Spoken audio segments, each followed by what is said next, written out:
Hi, Mom. Back again, chapter 19, and look at that title, Divine Rain. So, speaking of divine and rain, is it still raining out where you are with Peter? I think you guys had that in your forecast again. I have to move this mic off of my face so it doesn't make funny noises, hopefully, rubbing against it. Okay, so let's get going. The prayer of union leaves the soul in a state of great tenderness. She longs to be consumed and is overcome by the urge to weep, not in sorrow, but in joy. She suddenly finds herself bathed in tears without knowing when or how she shed them. She is delighted to discover that the same water that quenches the force of the fire makes it burn with even more intensity. This may sound like nonsense, but it happens. Sometimes in the beginning of my spiritual life, when the experience passed quickly, this prayer would transport me so far beyond myself that I would wonder whether I had been dreaming or if the glory I was feeling was a reality. But when I saw that I was drenched by a water that poured so powerfully and so quickly as if from a heavenly cloud, I realized that my experience was real. The soul is so filled with courage that she would consider it a blessing to be cut into 1,000 pieces for her God.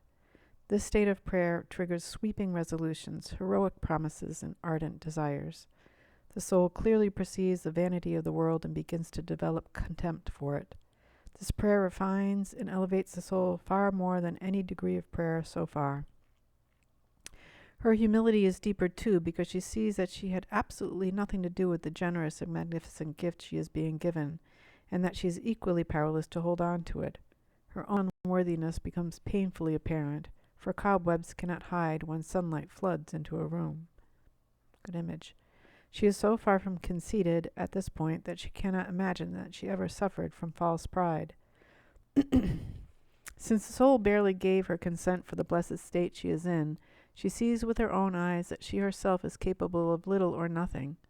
The door to the senses simply closed, and the soul was left to enjoy her Lord in private. Now that she is alone with him, what can she do but love him? It requires inordinate effort just to see and hear any external thing. Afterward, the soul's past life and God's great glory are revealed with perfect clarity. The intellect doesn't have to scavenge for this truth. There it is, fully cooked. All the soul needs to do is eat and understand. She realizes that she deserves to be chastised and that she is being punished with glory. She dissolves in praise of God, as I would gladly melt away right now. Blessed be you, O my beloved. You have taken the mud that I am and transfigured me into clear water for your own table. May you be praised, O joy of the angels. You have willingly raised up such a vile little worm. The soul continues to make progress. Now that she sees that the fruits are not her own, she begins to distribute them. The more she gives away, the less she seems to need. She is a soul who treasures God's gifts and also wants to share them with others. She begs God not to let her be the only wealthy one. Almost without knowing she is doing it, the soul begins to benefit her neighbors. The fragrance of her flowers has grown so sweet that other souls are attracted to her. They recognize her virtue and want to partake in the holy feast. Few souls reach this state without having suffered innumerable misunderstandings, criticisms, and illnesses. But these trials cultivate the soil of the soul. Detachment from self-interest softens the earth, allowing the water to penetrate it so thoroughly that it almost never becomes arid again. I like how she connects herself to the earth and uses the imagery of the earth. Yet if the ground of the soul is still hard and choked with thorns, as mine used to be, it will soon dry up. If she is not as grateful as she should be for such blessed gifts from God, and if she is still inclined to miss the mark, her garden will wither. If the gardener becomes careless, and the Lord in his mercy decides not to send the rain for a while, she might as well consider the garden lost. To my great amazement, this has happened to me. If I hadn't experienced it, I would scarcely believe it. I am writing this to console weak souls like myself, so that they will not despair and stop trusting in God's greatness.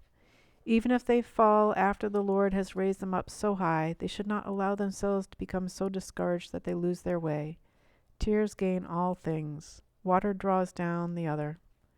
This is one of the main things that motivated me to obey the order to write this account of my miserable life and the great mercy the Lord has granted me without my deserving it.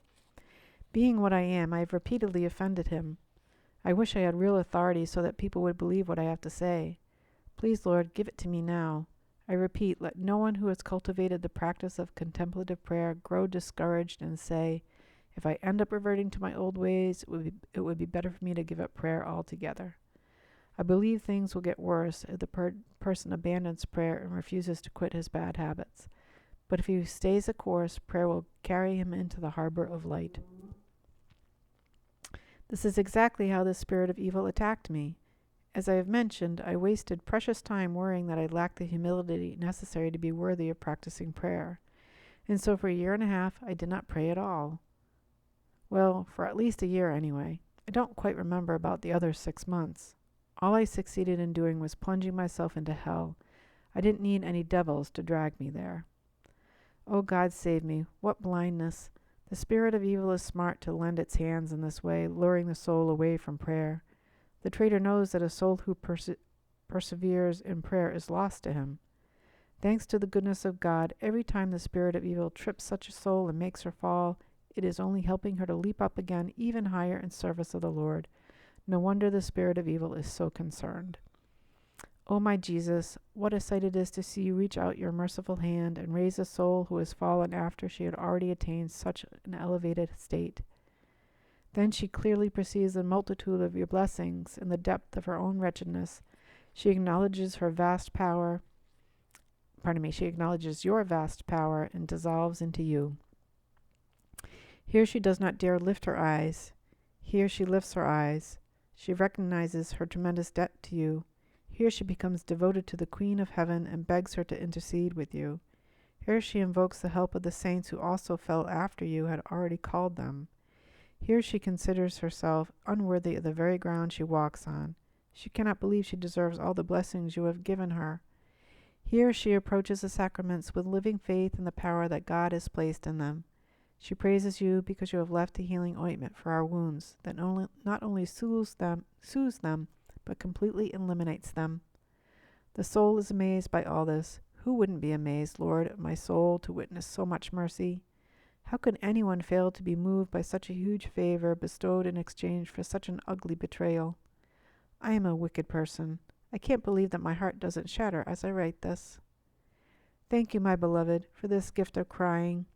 I return these small tears now as some kind of repayment for all the ways I have betrayed you. I know that the well from which I draw them is less than pure because I have so often refused your divine blessings and chosen evil instead. But please, my Lord, honor my tears. Cleanse this muddy water so that I do not tempt others to judge me as I have so often judged others. I used to wonder why you would ignore some very holy souls who have always worked so hard to serve you, who have been deeply religious their whole lives, and instead bestow your blessings on people like me who are religious in name only. Now I see my only good, that you withhold their reward to give it to them all at once. They are strong enough to serve you without attachment to the fruits of their actions, and so you treat them as brave souls who are free from self-interest. I, on the other hand, am weak and need to taste your favors here on earth. Still, my beloved, you know that I often call out to you to forgive the people who criticize me because they seem justified in their judgments.